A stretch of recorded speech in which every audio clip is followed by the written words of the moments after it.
What's up guys, welcome to Voicey here. This is your host, Captain Zach, and today's subreddit is r/IDontWorkHereLady. Don't forget to like, subscribe, and hit that bell to never miss an episode.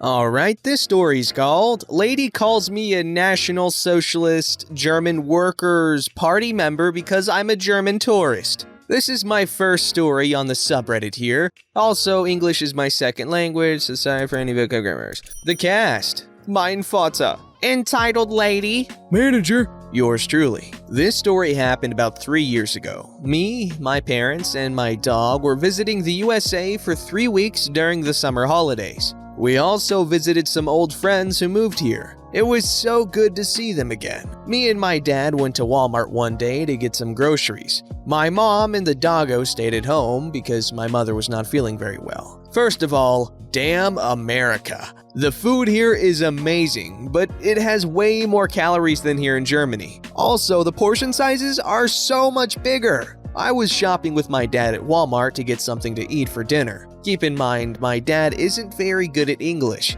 so I had to translate for him and speak to the shop assistants for the most part. We were in the candy aisle to look for some snacks, but for the most part, we were comparing what different candies America has. Both of us were speaking in German. My dad found a Twinkie package, if I remember correctly, and I explained to him what this is, what flavor, etc. When he put it into the shopping cart, I heard that typical Karen ahem sound. Not thinking much of it, I moved our shopping cart closer to the corner because I thought that it was blocking someone from passing. Nope, another louder ahem sounded again, and I turned to my left. There she was, standing in her full glory. The Karen with every single Karen feature. Typical Karen haircut, huge sunglasses, and the "can I speak to the manager" outfit. She looked like she was about in her late 40s to early 50s. The lady was staring at me and my dad and seemed rather annoyed. Can I help you? Took you long enough. Where are the paper towels? Excuse me? Are you deaf or something? I asked you where the paper towels are. Sorry, ma'am. I don't know what you're talking about. What the hell? How dare you speak to a customer like that? I'm gonna get the manager and tell him how rude you are. One last time. Where are the paper towels? At this point, the Karen started to annoy me and my dad, but in all my confusion, I realized that she thought that I was an employee. The lady was looking very angry at me, and before I could correct her, my dad started to speak to me in German. In German? What is up with her? Is everything alright? Yeah. This lady just thinks I'm an employee. Don't worry about it. I'll handle it. Suddenly, the lady looked extremely terrified, like she just saw a ghost or something. She quickly changed her attitude back to typical Karen behavior. Stop speaking Spanish! This instant! We are in America, so speak English! I will definitely tell your manager about this, you floozy! Me and my dad were absolutely shocked. I really didn't know how to answer to that, but I tried to be respectful to her. Excuse me, ma'am, but you see, I don't work here. We are both German tourists. Please leave us alone. I grabbed our shopping cart and gestured to my dad to go to the next aisle and continue our shopping. As soon as we were almost around the corner, I made the mistake to look at the Karen again. She started screeching. She shouted, "You two, stop immediately!" and walks towards us, and she grabbed my arm. Her grip was so tight that it almost made me tear up. The entitled lady shouted in my face, "Nationalist Socialist German Workers' Party member floozy, come with me. I'm gonna get your manager." I was shocked and my dad was livid. He pushed her away from me and told her something along the lines of, in his broken English and with his heavy German accent, "Get your hands off of my daughter, you stupid bench! Go away and never talk to us again!" The lady looked shocked at my dad, as if she never had anyone raise their voice at her. Her mouth was moving as she wanted to say something, but she quickly walked away after a bit. As soon as she disappeared, my dad comforted me and asked if I'm okay. I answered that I was fine, but needed to calm down a bit. Some minutes pass and we continue our shopping, hoping we never have to deal with that lady again. After about 10 minutes, we both hear that intimidating and annoying voice again. "Those are the guys!" Me and my dad turn around and we see, lo and behold, our favorite nightmare Karen with manager in tow. those are the guys. You need to fire that girl. She was very rude to me and threatened to kill me, and that man assaulted and tried to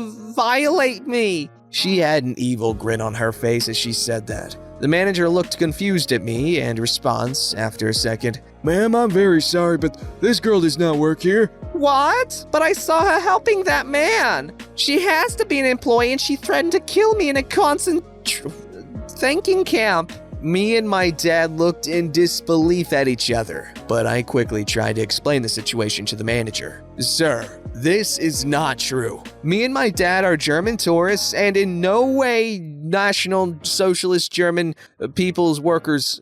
And we were in the candy aisle when this lady approached us. She mistook me for an employee, and when I tried to correct her, she suddenly called me names and a National German Worker Socialist person. When she was physically assaulting me, my dad pushed her away from me and told her to go leave us alone. I still have a bruise on my arm." When I showed the manager my bruise, the lady tried to claim that I painted it on my arm. My dad tried to back me up and told the manager, again with broken English and a heavy accent, to look up the security footage. The lady's face turned pale and she still insists that I painted the bruise on my arm. Entitled lady stuttered, They're lying. You have to believe me, not those National Social Germans. Very extroverted. They assaulted me and wanted to murder and violate me. Just don't watch the security footage because it's unnecessary and a waste of time." Ma'am, I won't need to review the footage because I already witnessed it through the cameras. To me, I am so sorry for this inconvenience. Do you want me to press charges because this lady assaulted you? I politely declined because me and my family were just there for a holiday in America to relax and see new places and not to visit courts. The lady got banned from the store and me and my dad got a little discount on our groceries. Some people are just nuts, man. When we got home, we had a story to tell to my mom and our dog, but in the end, we just laughed it over. I got an ice cream from my dad and some loving cuddles from my dog. Thank you so much for reading my first encounter with a Karen. This is my first story on this subreddit, so it will probably have some flaws, but oh well. Don't worry, that story was pretty good, pretty well written. However, one little thing. You are unique because I don't know about you guys, but bruises typically take a day or two to appear, so I don't know. I'm just saying you should probably get your blood looked at because your blood deoxidizing in 10 minutes as opposed to 1 or 2 days is possibly concerning.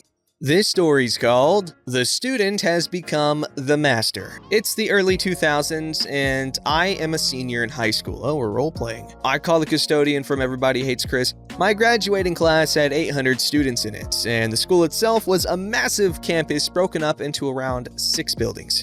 The first day of my senior year, we spent the entire day in homeroom. You would only visit homeroom maybe 3 or 4 times a year at this school. It was just an easy way to break the student body up into manageable groups. If every student has to do a thing, line up by homeroom. If a teacher needs an arbitrary way to break up the class into groups, homeroom building letter. You want to check out a book? Name and homeroom. Want tickets to prom? School ID and homeroom. School needs to make everyone watch a presentation for 1 hour, please go to homeroom. For all this senior talk, we actually sat in the room twice my senior year, and in the case of my room in particular, only once. So it is the first day of school, I have my schedule in hand, and am headed to my homeroom. Room A1003, so A building. In the basement, room 3, there it is. I sit down well before the bell and manage to snag the last of the 16 desks in this broom closet of a room. Shortly thereafter, we are standing room only. And by the time the first bell rings, we upgrade to 1 sardine tin worth of students. 36 students, 16 desks. We haven't even gotten to that class yet, but things are not adding up. My homeroom teacher stands in the doorway, takes one look at his sardine students, and says, "Nope, everyone out in the hallway." So we all march out of our clown car classroom. My teacher then takes us to room A1004, which is over twice the size and has plenty of desks. The teacher tells us, Just write A004 on your schedules. If you are asked your homeroom number, say 8003. But if you are told to go to homeroom, come here instead. Fast forward one school year. It is the last day of school. Now, for obvious reasons, no sane teacher in this district would think to demand a class of seniors to do anything on the last day of high school other than watch the clock. We are sent to homeroom. Now, I just so happened to measure in at 6 feet 2 inches, and my hard-grown peach fuzz beard had matured into a wonderful dark brown. All those nights of standing in the mirror using sheer willpower to make it grow more had paid off. And the icing on this cake was the fact that I had elected... Okay, so we had some family stuff to go to, and I would have to leave the school and drive to said family stuff directly. So I was dressed in my Sunday best. A full-sleeve collared button-down with slacks and my nice leather formal shoes. These three things became the trifecta for this series of events. The bell rings and... no teacher. Okay, maybe he is late. 10 minutes after bell, maybe he is really late. 15. 30? Oh, so there was nothing but chaos in this classroom. Everyone was doing whatever they wanted with no holds barred. I elected to doodle in my notebook like the cultured young adult I was pretending to be. That is when my pencil broke. So I get up and head over to the pencil sharpener and get to sharpening. I stop and admire my handiwork when there is a knock on the door. This kills half the noise in the room. I open the door to find an older, 5 foot, not an inch more, looking the 14 inches up to me. She hastily explains that her class is missing. Before I get a word in, she shows me a piece of paper. She is a substitute teacher, and she is subbing for our homeroom teacher. The class is down to hushed whispers as everyone is listening. I just look at this poor woman as she explains that all the children just haven't shown. Not a single one. Is this A building? That is A003, right? At this time, one of my more quick-thinking classmates raises her hand and says, "Mr. OP?" This clues me in and all the pieces click into place. I excuse myself and address the class, asking them to please keep it down and pull out their health books. Page 107. Without a single misstep, my comrades in arms all grab their books and turn to the page. Not one word is uttered for fear of breaking the voodoo that we were casting. My fate as the teacher of 8004 was sealed at that point. I give the substitute instructions to get to the main office and tell her to double-check the assignment. She hurries off and I turn to my class. For a few terrible minutes, no one breathes. Then, when we hear the sound of someone ascending the stairs of the basement, we all burst into laughter. Now begins phase 2, sealing the deal. A few students rush up and scribble health-related notes up in the whiteboard. I grab my health book, turn to the fateful page. Wouldn't you know it? Human growth and development. Nice. A watcher keeps an eye on the hallway. Sure enough, 20 or so minutes later, the sub returns, and she is not alone. One of the principals are along for the ride. They examined 8003. No kids. We panic. A principal was not part of the plan. The largest kid in the class jumps up. "My time to shine," he says. He grabs his book and stands in front of the class. He all but obscures me from view. The door opens, and the principal sticks her head in the room. Big Kid is halfway through describing the precise medical definition of a particular part of the male body, not the one you are probably thinking of, by the way. And without even a double take, the principal is gone. Victory. We spend the remaining 6 or so hours of class completely unsupervised. It was truly the best day of my high school career. Edit for clarification. The sub sat in the old homeroom and did not get sent home. She basically got paid to sit on her phone for the day. Cell phones in the early 2000s weren't that much fun, man. I'm sure Breakout and that snake game would be good fun for 15 minutes. Anyways, that must have been really cool. Impersonating a teacher to get out of doing anything and everything for a day. Holy crap, that's baller.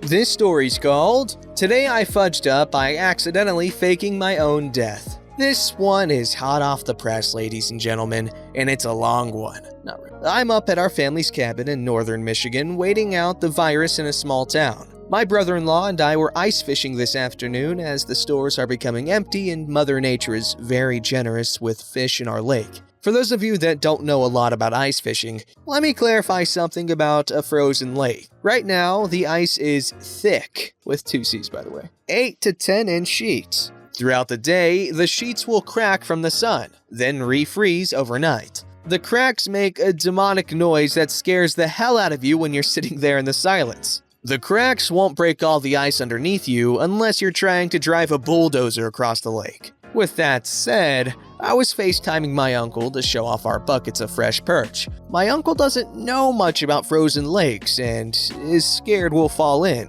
While talking, I mentioned that we've been hearing cracks this afternoon. In the middle of our conversation, I turned my phone to my brother-in-law and I guess that the motion, combined with my numb hands, caused my phone to slip out. I reactively screamed as my new device slid into the hole never to be seen again. We've all been there, eh? Jumping into action, my brother-in-law and I were trying to figure out ways to get it out, as we were only in about 10 feet of water. About 2 minutes later, I hear yelling from the shore. My sister is frantically trying to figure out how to get out to our tent on the ice. Confused at this point, my brother-in-law and I remember that we were FaceTiming my uncle when I dropped my phone. He called my brother-in-law, but we were too preoccupied to answer. We later learned that the combination of telling him about the cracks, the scream, and my phone going underwater and disconnecting caused him to believe we fell in. We came out of the tent, consoled my sister, and called my uncle, who must have lost 5 years off of his life from the whole situation.